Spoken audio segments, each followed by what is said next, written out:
Nous sommes en direct depuis la auberge de jeunesse Pèlerin d'en haut, Hi France, Hi Chamonix, et encore Hi à une des membres clés de cette, est-ce que je dis bien association ou cette, oui, voilà, association, Mathilde. Moi, je suis responsable animation à l'auberge. Je voulais dire qui est aussi derrière les animations aujourd'hui. Exactement. Explique-moi tout ce qui est en animation. Alors aujourd'hui, nous avons des ateliers autour de la musique et de la danse, autour de Éveil Essence avec DJ Ridou qui est en train de se dérouler actuellement avec le groupe Radio Tribe qui organise aussi les ateliers.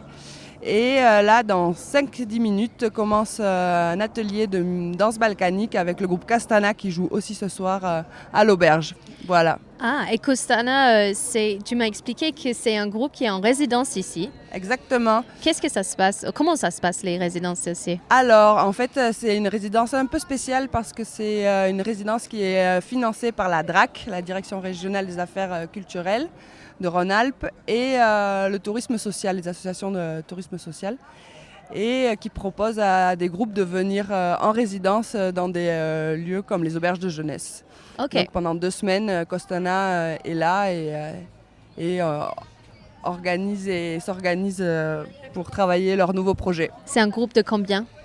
Ils sont 3, plus Zélif, dit Oriane, qui dansent. Et quand ils viennent faire leur résidence, ils sont aubergés dans la même pièce ou vous avez le luxe dans chacune une chambre? Comment ça se passe? Alors, vu qu'on a un peu de monde en ce moment, c'est plus on a une chambre pour les filles et une chambre pour les garçons, voilà. Mais ils sont hébergés et nourris, logés. Et ça leur permet, en fait, ils ont une salle aussi, ça leur permet de travailler leur nouveau projet. Ouais, j'ai écouté aussi les balances de la groupe qui va se présenter plutôt cet après-midi. C'était 16h, le didgeridoo. À 16h, c'était l'atelier du didgeridoo, mais c'est ce soir, on a 3 groupes ce soir pour faire la fête. Et il y en a un qui a la didgeridoo aussi. Voilà, c'est ça, c'est Raidou Tribe. Il y a 3 didgeridoo. C'est incroyable. J'ai jamais vu un didgeridoo pareil, fait à la main, un peu en plastique. Moi, je suis nouvelle-zélandais, tu vois, à côté de chez moi, il y en a l'Australie. Les didgeridoo, c'est très art, en bois, avec de la peinture comme il faut. Et là, mais c'est impressionnant. Et le bruit, c'est quelque chose. C'est un didgeridoo télescopique, ils appellent ça. Mais, OK. Si on arrive à les... Là, ils sont en plein atelier, mais s'ils peuvent venir en parler de ce qu'ils font, ça serait avec plaisir qu'ils viendront. Et là, du coup, là, on est quelle heure là? On est bientôt 16h. Du coup, si vous écoutez, vous pouvez nous rejoindre pour l'atelier et didgeridoo justement tout de suite. Oui. Allons-y, viens. Et danse balkanique, voilà, avec Costana. Il y a 2 ateliers. Qu'est-ce que ça ressemble, la danse balkanique? Ça ressemble à des danses traditionnelles aussi françaises qu'on peut retrouver, qu'on peut danser en cercle ou en ligne, mais on se tient les mains. Et c'est pas mal de pas avant, arrière. Et on a fait le test vendredi dernier et on s'est bien marré. Voilà, et c'est vraiment chouette à essayer. Et tout le monde peut venir et c'est accessible à tous, surtout. Ensuite, sur place, on a la gratiferia qui continue toute la longue. Les massages relaxants. Oui, en fait, on a Léo, c'est un jeune qui vient ici depuis 2-3 mois et qui propose généralement le dimanche soir des massages relaxants à prix libre, sur une demi-heure en général. Et il a de sa table et on lui prête une salle et les clients de l'auberge peuvent venir se faire masser. Donc aujourd'hui, on lui a demandé, vu qu'il était là tout l'été, de venir aussi sur notre journée portes ouvertes. Et également, bien sûr, les crêpes. Mimona, elle a passé au micro tout à l'heure. Et la visite de l'auberge, c'est qui fait cette visite? Alors, la visite de l'auberge, pour le moment, c'est moi qui propose aux gens qui arrivent de leur faire visiter l'auberge. OK.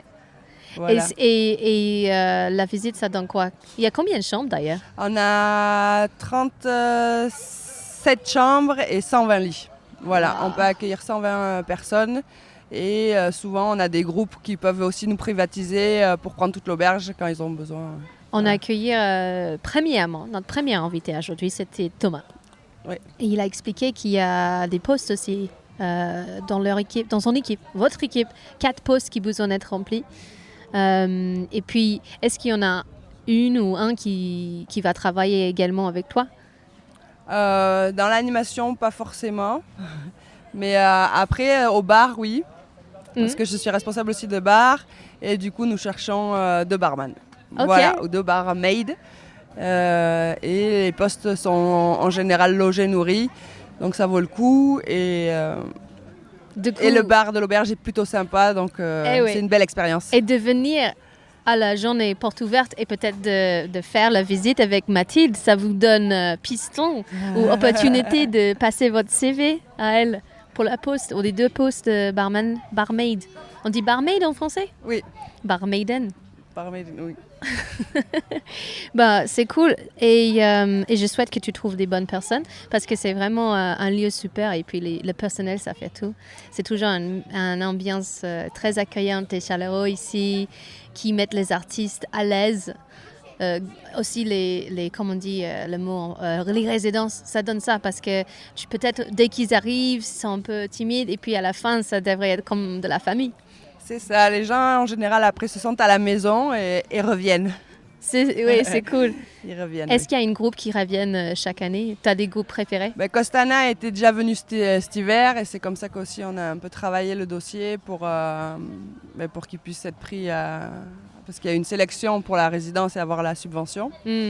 Et oui, on a des musiciens qui viennent depuis 3 à 4 ans, qui reviennent à chaque fois avec des nouveaux groupes. Et comme M-Dub par exemple? M-Dub, voilà, Martin Dub, oui, on lui Dubois, il devait être là aujourd'hui, mais il a eu un imprévu, mais sinon il était là, évidemment. Ah ouais, c'est génial. Et ce soir, du coup, là, on vous donne la possibilité au micro de parler de vos concerts. C'est les fins des résidences ce soir à partir de 19h30. Exactement.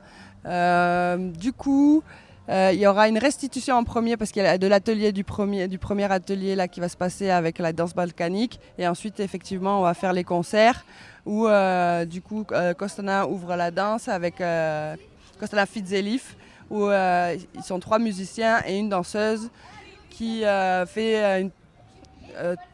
vient faire une performance dansée sur scène. Voilà, qui vont jouer 1 heure, 1 heure et quart. Et ensuite, nous avons Raidu Tribe, justement, qui font de la tribal trance. Wow. La musique organique, tribal organique, c'est-à-dire qu'ils font de la techno avec des instruments de musique. Et c'est assez fabuleux, ils sont déjà venus, on les connaît bien, c'est des copains. Et on est aussi assez fans. Voilà. Et la surprise d'hier, en fait, c'est qu'Obo Noise terminera la soirée et clôturera la journée. Ça fait bien ça. Voilà. Délicieux. Comme les crêpes de Mimona. C'est parfait. Merci beaucoup Mathilde. Et je vous rappelle que les portes ouvertes, journée portes ouvertes de High France, c'est-à-dire l'auberge de jeunesse, ça se passe ici au Pèlerin d'en haut. Est-ce que vous avez l'adresse directe ou quelle ligne bus il faut le prendre pour venir? Oui, alors nous on a l'arrêt de bus qui est juste en bas de l'auberge, c'est le numéro 2, direction Glacier des Bossons. Et il y a des bus toutes les demi-heures gratuits. Donc, pas d'excuses pour ne pas venir.